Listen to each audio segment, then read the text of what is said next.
In a truly devastating turn of events that has shaken the foundations of the entertainment world, reports have surfaced that 95-year-old screen titan Gene Hackman was discovered lifeless alongside his wife, 65-year-old Betsy Arakawa, and their beloved family dog. Law enforcement officials are dropping a bombshell tonight, suggesting that the legendary actor may have passed away in his home more than 7 days before anyone stumbled upon the tragic scene. At 70 years old, Denzel Washington is a veteran who has witnessed the absolute highs and brutal lows of Hollywood, having seen practically everything Tinseltown can throw at a person, but sources say absolutely nothing could have steeled him for the crushing blow of losing Gene Hackman. A bona fide titan of the silver screen, Hackman's filmography was packed with the kind of raw, gritty performances that literally constructed the modern film industry. Across the globe, legions of admirers are struggling to process this grim reality, and seeing a typically stoic figure like Washington openly shattered has only poured gasoline on the fire of public shock. However, it is the detail Washington allegedly whispered about Hackman's final lonely days that has the rumour mill spinning out of control. As heartfelt eulogies and memorials begin to flood the airwaves, one heartbreaking fact remains undeniable. The departure of this giant has left a chasm in cinema that no contemporary star could ever hope to fill. To understand the magnitude of the loss, we look at the life and legacy of Gene Hackman. Born Eugene Allen Hackman on January 30th, 1930, amidst the dust and dreams of San Bernardino, California, he didn't just walk into fame, he carved out a legendary existence in Hollywood that stretched across more than 6 glorious decades. Renowned for his volatile intensity and a screen dominance that demanded attention, Hackman amassed a trophy cabinet that would make any actor envious, boasting 2 Academy Awards, a pair of BAFTA masks, 4 Golden Globes, a prestigious Screen Actors Guild award, and the elusive Silver Bear. It was his bone-chilling, Oscar-winning turns in the gritty thriller The French Connection and the revisionist western Unforgiven that etched his name in granite as one of the premier thespians of his entire generation. His range was further proven by critical nods for his work in the seminal Bonnie and Clyde, the poignant drama I Never Sang for My Father, and the racially charged powder keg that was Mississippi Burning. Yet for all his undeniable brilliance, Hackman's path to the A-list was paved with rejection and hard-fought battles. His rookie years in the industry were defined by struggle grit and a borderline obsession with succeeding against the odds. When the cameras stopped rolling, however, Hackman shed the celebrity skin to embrace a life rich with eclectic passions. A man with a tender heart beneath the tough exterior, he was a staunch advocate for animal welfare, often speaking about the pure, uncomplicated love he received from his 4-legged companions. His soul also craved beauty, leading him to amass a museum-worthy collection of fine sculptures, paintings, and other masterpieces. His unquenchable wanderlust dragged him to the far corners of the globe, where he would disappear into foreign cultures far from the prying eyes of the paparazzi. A true outdoorsman at heart, Hackman found his church on the quiet banks of rivers and lakes, casting a line and soaking in the silence that Hollywood could never provide. But he also loved the roar of the crowd, specifically as a die-hard supporter of the Jacksonville Jaguars, where he was a regular fixture in the VIP boxes, often spotted cheering alongside his friend and former head coach Jack Del Rio. Despite living his professional life in the spotlight, Hackman guarded his private world with the ferocity of a watchdog. He spent over 30 years married to Faye Maltese, a union that produced 3 children, Christopher, Elizabeth and Leslie, before the couple eventually went their separate ways in 1986. Fate smiled on him again when he found a lasting partnership with Betsy Arakawa, tying the knot in December of 1991. Hackman's roots were as deep as they were diverse, tracing back to Pennsylvania Dutch English and Scottish stock, with his mother, Anna Lyda Elizabeth, originally crossing the border from Sarnia, Ontario, Canada. His time in the limelight also forged bonds with fellow icons, counting rugged legends like musician Chris Christopherson among his circle. Naturally, his dominance in the box office translated to massive wealth, the roles that defined his career. came with paychecks that dreams are made of allowing him to stockpile a serious fortune. Back in 1972, he pocketed a then astronomical $1.2 million for trying to survive the Poseidon adventure. By 1978, his turn as the villainous mastermind Lex Luthor in Superman and its follow-ups didn't just make comic book history. It added a cool $2 million to his bank account. But acting wasn't the only way he kept the cash flowing. Hackman's gravelly, authoritative baritone became the voice of absolute trust for major brands, most famously lending his vocals to Lowe's home centre commercials, a move that skyrocketed the company's visibility across the nation. By the time he stepped back, he was sitting on a mountain of cash estimated at $80 million, giving Hackman the ultimate luxury, the freedom to live exactly how he wanted on his own timeline. His crown jewel was a magnificent 12-acre compound in Santa Fe, New Mexico. Together with Betsy, he transformed the property into an architectural wonder, seamlessly blending Pueblo colonial charm with Spanish flair to create a desert oasis. The interior was completely gutted and reimagined. They tore down walls to let the house breathe, creating massive airy spaces anchored by dramatic trunk columns that brought the outdoors in. It was a home designed for comfort, filled with overstuffed sofas and a high-fidelity sound system that kept the rooms alive with the music. Hackman adored. Bathed in earth tones and framed by enormous windows, the house was a sanctuary that melted right into the rugged beauty of the New Mexico horizon. Before finding peace in the desert, Hackman was a serious player in the California real estate game. During the excessive 80s, he reigned over a 25-acre manor in Montecito, unloading it for $5 million in 1985. To show just how prime that dirt was, the same estate later changed hands for a jaw-dropping $25 million. Another of his former palaces, a breathtaking estate in Pebble Beach, California, hit the market with a listing price of $79 million back in 2012. But his toys weren't limited to houses. Hackman was a serious petrolhead with a garage full of envy-inducing steel, including a 1967 Shelby Mustang GT 500, a classic 57 Corvette, a James Bond-esque 1964 Aston Martin DB5, and an incredibly rare Bristol 401. Imagine a garage looking like a showroom featuring a Ferrari, a sleek Porsche 911, and a regal Rolls-Royce. He also possessed a luxury yacht and a private jet, ensuring he moved through the world like a king, no matter the destination. However, Hackman's saga actually started in the quiet town of Danville, Illinois, where the acting bug bit him early, sparking a passion for the stage when he was merely 10 years old. Yet the road to his Hollywood fantasy faced a sharp detour. In a rebellious twist at the age of 16, he turned his back on education, dropping out of Storm Lake High School. Located in Iowa, he was desperate for adventure, so he fudged the numbers regarding his age to enlist in the United States Marine Corps. He spent 4.5 long years serving his country. Working as a field radio operator instilled a rigorous sense of discipline in him, a grit that would eventually define his intense, no-nonsense approach to the craft of acting.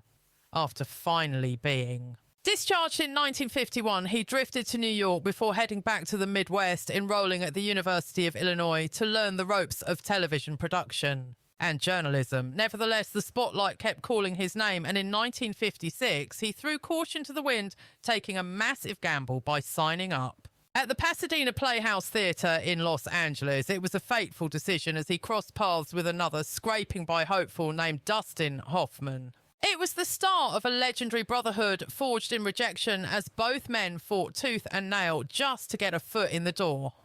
By 1957, Hackman retreated to the concrete jungle of New York City. He crashed in a cramped apartment with Hoffman grinding through thankless bit parts in the theatre scene. But the hustle finally bore fruit in 1958, when he scored a role in the off-Broadway play Chaparral. By 1961, he finally broke the glass ceiling, making his feature film debut in Mad Dog Cole and graced the small screen in the series Tallahassee 7000. Yet the moment that truly changed the game arrived in 1964, when director Robert Rossen took a chance on him for Lilith, a performance that finally forced Hollywood moguls to sit up and take notice. Suddenly, Hackman's trajectory skyrocketed. He owned the 70s, delivering powerhouse performances in films like I Never Sang for My Father and the gritty masterpiece, The French Connection. That specific role earned him the coveted Academy Award, cementing his status as an A-lister.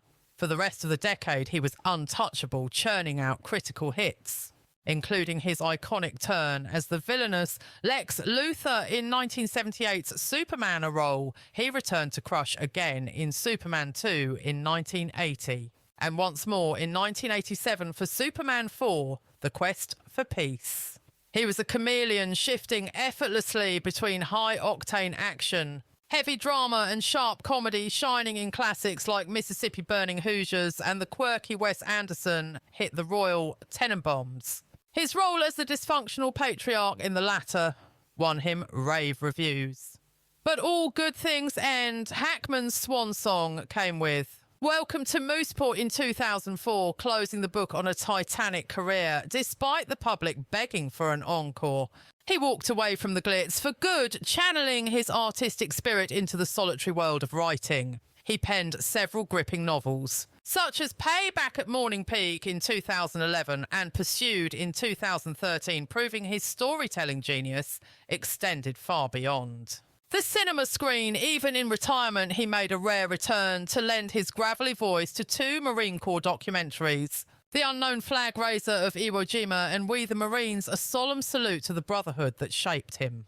Although Hackman has retreated into the shadows of privacy, his massive legacy stands firm. His filmography remains a masterclass that inspires fresh waves of thespians, ensuring his name is carved into the bedrock of Hollywood history as one of the finest talents to ever stand before a camera. But every success story has a dark side. What was the ultimate price Gene Hackman paid for his fame, and does he regret leaving it all behind? Keep watching to uncover the brutal cost of stardom, Gene Hackman's deepest regret when a young Gene set his sights on becoming a star he never anticipated the personal toll it would take. Tinseltown didn't just ask for long hours, it demanded his soul. Back in 1956, he was just another struggling nobody working odd jobs to eat, but he possessed a treasure more valuable than gold. Faye Maltese, the one woman who saw his potential when the world saw nothing. They tied the knot that year, settling into a humble existence while raising their three children, Christopher, Elizabeth and Leslie. But in 1967, the winds of fate shifted violently. His turn in Bonnie and Clyde snagged him an Oscar nod, catapulting him into the stratosphere. By the time the early 70s rolled around, he was the face of massive blockbusters like The French Connection and The Poseidon Adventure. The studios were calling the cash was pouring in, and the industry swallowed him whole. The higher his star rose, the wider the chasm grew between him and his home life. Those late-night phone calls dwindled to silence, and family dinners became a distant memory. His reality was consumed by sets, red carpets and contracts. Faye waited in the wings, praying for a return to normalcy that never came. After 30 long years, the marriage collapsed, ending in a quiet divorce in 1986. Decades later, a somber Hackman confessed, "I was away for too long. I don't have any advice to give." But the heartache didn't end with his marriage. In 1962, tragedy struck when his mother, Anna Elizabeth Hackman, perished in a house fire caused by falling asleep while holding a lit cigarette. She was his biggest cheerleader yet. She left this world just before he reached the summit, if he could. Screen just one movie for her. He admitted it would be I Never Sang for My Father from 1970, a film that painfully echoed his own reality. Then, in 1982, another blow landed when his best friend, Norman Gary, died suddenly. The shock sparked dark rumours regarding financial ruin and left Hackman absolutely devastated. To cope with the grief, he buried himself in his craft, producing legendary work in Under Fire in 1983, Hoosiers in 1986, and The Intense Mississippi Burning in 1988. But light finally returned in the form of Betsy Arakawa, a talented classical pianist who would change his life. Unlike the typical Tinseltown narrative of dating co-stars, he found solace with a classical pianist, a woman completely removed from the glitter and grime of the studio system. She offered him the one luxury fame couldn't buy: absolute tranquility. By the time they tied the knot in 1991, she had become his anchor in a chaotic world. And this time around, Hackman made a radically different manoeuvre. He consciously uncoupled himself from Hollywood's suffocating embrace, effectively turning his back on the very machinery that had made him a household name, even as he stepped out of the limelight. Although he retreated from the industry that had captured his genius for decades, his cinematic footprint remained too massive to be swept away by time. But the burning question remains: what drove a titan like Gene Hackman to vanish at the absolute peak of his powers without a single glance over his shoulder? Stick around as we peel back the layers of this mystery and reveal the gut-wrenching raw reactions from the A-list elite following the heartbreaking news of Gene Hackman's demise. Flashback to 2004, sitting opposite the legendary suspender-clad Larry King Hackman completely dismantled the idea of his own celebrity status, waving away the title of star as if it were a dirty word. He rattled off names like Warren Beatty, Robert Redford and Brad Pitt, labelling them the true heavyweights of stardom. "I never view myself through that lens," he confessed, a statement that baffled millions who worshipped his talent. And yet, despite his humble protestations, Hackman wasn't just an actor, he was an institution.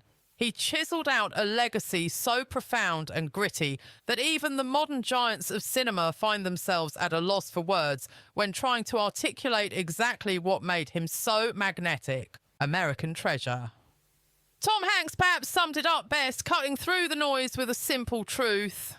There has never been a Gene Hackman type of actor. There was only ever the man himself. He was a genre unto himself. The devastating bulletin of Hackman's passing at the ripe age of 95 has sent seismic shockwaves crumbling through the Hollywood hills, prompting a tsunami of grief from co-stars and distant admirers alike. The current darling of the screen, Pedro Pascal, who has always cited Hackman as his all-time North Star in acting, took to social media to voice the collective heartache of the community. Pascal spoke of a void that can never be filled, echoing a sentiment rippling through every studio lot. Meanwhile, the incomparable Viola Davis, whose career blossomed long after Hackman had hung up his hat, stepped forward to pay her respects. She highlighted the sheer range of his filmography, pointing to masterpieces like The French Connection, the gritty western Unforgiven, and the disaster epic The Poseidon Adventure as the gold standard of screen acting. Davis pinpointed that rare duality: Hackman possessed the ability to be terrifyingly tough one second and heartbreakingly vulnerable the next. Her tribute was simple yet poignant. "You are undeniably one of the greats. Rest easy now, sir." The truth is, Hackman had ghosted the industry long before his final breath. He quietly exited stage left in 2004, though he didn't make his retirement official until a candid interview surfaced in 2008. "I didn't call the press to make a big spectacle about quitting," he told Reuters with his trademark bluntness. "But yes, the shop is closed. I'm not stepping in front of a camera ever again." He admitted that agents and managers had warned him for years to keep his mouth shut, just in case the script of the century landed on his desk, but Hackman was done playing games. "Honestly," he confessed, "the fire is out. I just don't want to do it anymore." It was a shocking manoeuvre in a town where fading stars usually cling to relevance until they drop. Contrast this with the late, great Christopher Plummer, who famously declared, "I'd rather drop dead right there on the stage." But Hackman was cut from a different cloth. He possessed the wisdom to know exactly when the party was over and the strength to leave while the applause was still ringing. He left an unshakable impression on everyone lucky enough to be in his orbit. Superstar Will Smith reminisced about being absolutely hypnotic during the filming of the high-stakes thriller Enemy of the State, finding himself studying the master rather than just acting alongside him. "It looks like he's doing absolutely nothing," Smith noted, recalling those intense days on set with the legend. But that's the magic. I literally could not take my eyes off him. Smith described a chameleon-like ability where Hackman didn't just play a role, he dissolved into it. You never caught him acting. You only saw the character living and breathing. His internal monologue seemed to belong entirely to the fictitious person he was inhabiting, completely stripped of the ego and self-consciousness that plague so many lesser performers. He was an absolute force of nature, Smith wrote in his emotional tribute. I count myself blessed to have gone to school on his watch. Then there's Clint Eastwood, the icon who directed Hackman to an Oscar in Unforgiven. Eastwood described him as a powerhouse of instinct and intensity, a man who never hit a false note in his life. Morgan Freeman, who went toe-to-toe with him in both Unforgiven and the tense drama Under Suspicion, had similar praise. Freeman highlighted Hackman's incredible generosity as a scene partner, noting that his mere presence forced everyone else to up their game. Kevin Costner, who starred with him in No Way Out and Wyatt Earp, shared a deeply personal story. Costner recalled a fleeting but earth-shattering interaction with the legend on the backlot of MGM. It was a quiet moment away from the cameras that changed everything for the younger actor. He pulled me into the shadows. Costner remembered and looked me dead in the eye. He said, "When I saw you fighting for your vision today, it took me back. It reminded me of how I used to feel about this craft." For Costner, that tiny exchange wasn't just small talk. It was a validation that fueled his entire trajectory as both a leading man and an Oscar-winning director. While the world reveres him for his gritty dramas, Hackman was a secret weapon in comedy, stealing the show in The Birdcage and delivering a deadpan masterpiece in The Royal Tenenbaums. Broadway legend Nathan Lane called it the privilege of a lifetime to trade barbs with him. Meanwhile, Gwyneth Paltrow, who played his stoic adopted daughter in The Royal Tenenbaums, posted a solitary broken heart emoji of silence that spoke volumes. The tribute list even reached royalty, with Prince William pausing to acknowledge the loss. He hailed Hackman as a true genius of cinema, a term rarely used so accurately. The future king noted that Hackman's performances were defined by raw power and undeniable authenticity. However, his curtain call, the 2004 comedy Welcome to Mooseport, left fans wishing for a grander exit. It wasn't exactly Citizen Kane, leading many to hope he'd return for one last hurrah. When GQ magazine asked him in 2011 if he had one more performance left in the tank, Hackman's answer was classic.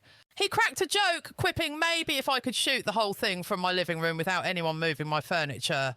But as actor Josh Brolin pointed out, Hackman always marched to the beat of his own drum. He had already poured every ounce of his soul onto the celluloid. For the last 20 years of his existence, he simply claimed the prize he had earned 1,000 times over his well-deserved privacy.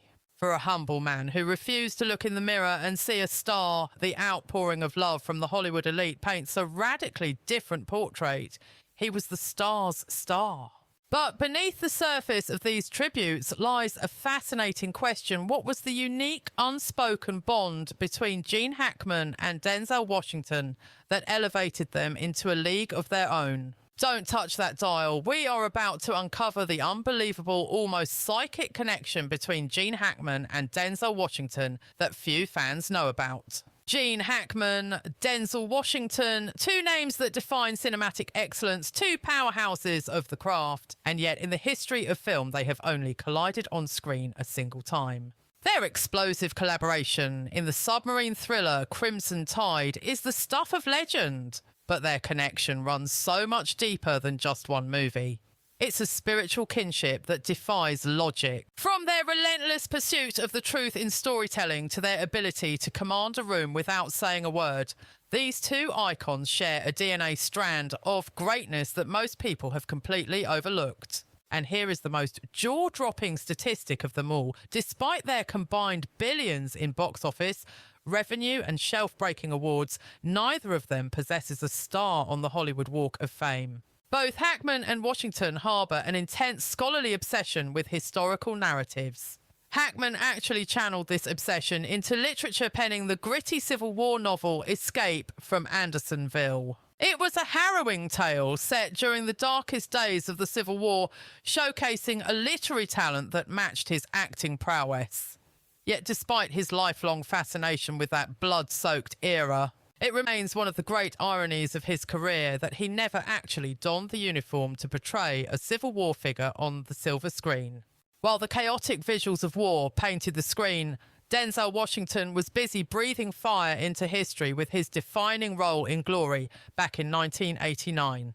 It was a tour de force performance that didn't just turn heads but secured him his very first gold statue from the Academy. Yet stepping beyond historical epics, both of these titans stamped their authority on the dusty trails of the Western genre. Gene Hackman served up a bone-chilling portrayal as the cold-blooded, iron-fisted sheriff in The Quick and the Dead during the cinema year of 1995. Meanwhile, Washington waited a few decades to strap on the holster, stepping seamlessly into the boots of a stoic gunslinger for the remake of The Magnificent Seven in 2016. Their uncanny knack for inhabiting gritty take-no-prisoners roles turned them into absolute mythology within Hollywood, with each actor bringing a specific brand of fire and gravitas to every single frame they occupied. The shelf hardware they've collected is further proof of their untouchable skill sets. Hackman walked away with 2 Academy Awards, grabbing one for the gritty crime drama The French Connection in 1971 and snagging another for the Western masterpiece Unforgiven in 1992. Washington eventually levelled the playing field, locking down his second Oscar win for his terrifying portrayal of corruption in Training Day in the year 2001. Both men flourished in those grey area roles that completely erased the boundary between the hero and the monster, showing off a range and emotional depth that few others could ever dream of reaching. Yet despite resumes that read like cinema history, they remain part of that strange club of A-listers who still don't have a star on the Hollywood Walk of Fame. Considering the mountains they have moved for the film industry, it is genuinely baffling that neither legend has been cemented into the sidewalk with this honour. However, when Hackman and Washington finally collided on the silver screen, the chemistry was nothing short of nuclear. The film Crimson Tide in 1995, steered by the visionary hand of the late Tony Scott, stands tall today as arguably one of the most nail-biting submarine thrillers ever produced. The movie perfectly positions Hackman's gritty old world Captain Frank Ramsey against the cerebral by-the-book precision of Washington's Lieutenant Commander Hunter. With the terrifying threat of a nuclear holocaust looming in the background, their disagreement over launching missiles at a Russian stronghold spirals into a claustrophobic war of egos, ethics, and chain of command. The atmosphere inside that metal tube was thick enough to cut with a knife. Ramsey, a warrior cut from the cloth of the old guard, operated on blind obedience, whereas Hunter, symbolising the educated new wave of military strategy, pushed back against him at every single juncture. This clash of ideologies became the beating heart of the story, and witnessing these two heavyweights trade verbal blows was absolutely hypnotic for moviegoers. Looking back, Washington reflected on those days on set, labelling it as one of the most adrenaline-pumping highlights of his entire professional life. Going toe-to-toe with Hackman Gene was just phenomenal. That was really the thrill of signing on to Crimson Tide, just having that rare chance to stand opposite him and spar.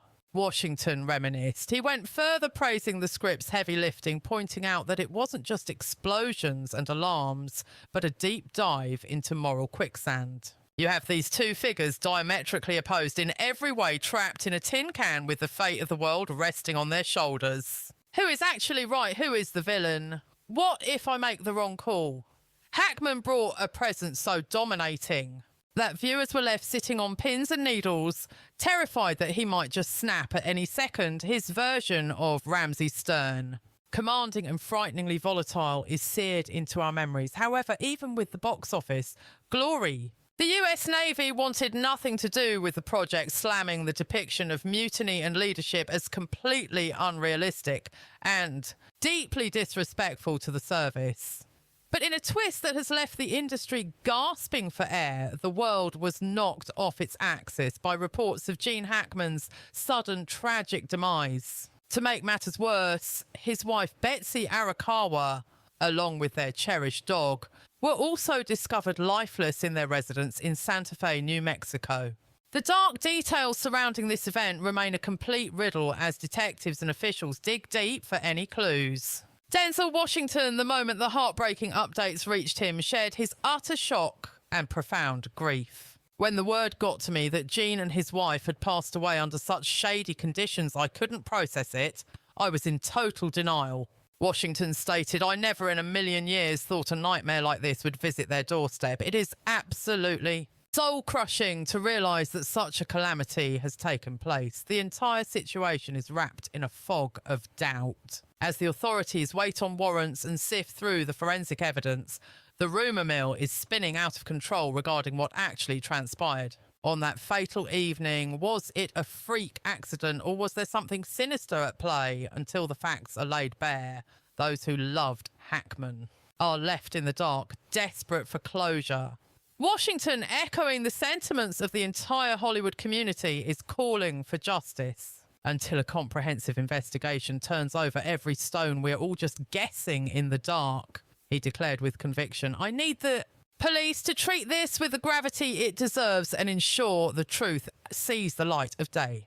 The public has a right to know who or what is responsible for this gruesome turn of events."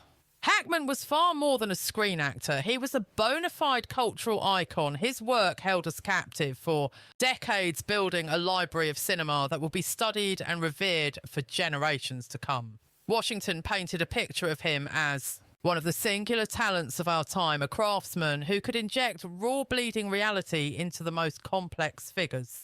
He brought joy to millions with his gift, won over the masses, and climbed to the peak of the mountain through hard work. Washington added, "And to think someone might have done something this heinous to such a decent man, it breaks my heart." As the entertainment world bows its head in sorrow for one of its giants, the probe into Hackman's final moments continues. The heavy shroud of mystery surrounding his untimely demise shows absolutely no signs of lifting, leaving the entire industry in a state of suspended disbelief. From his closest confidants to the millions of devastated fans watching from afar, everyone is waiting with bated breath, desperate for the curtain to fall, so the raw, unvarnished truth can finally be dragged into the light. But we have to cut through the noise and ask the uncomfortable question that is on everyone's lips: what truly transpired behind closed doors involving Gene Hackman and his wife during the dark hours of that destiny-altering night? Are we looking at a heartbreaking twist of fate, or is there a conspiracy far more sinister and calculated lurking in the shadows? We are dying to read your theories on this investigation, so please sound off in the comments section below and make sure to hit that like button and subscribe to stay updated on every shocking turn in this saga.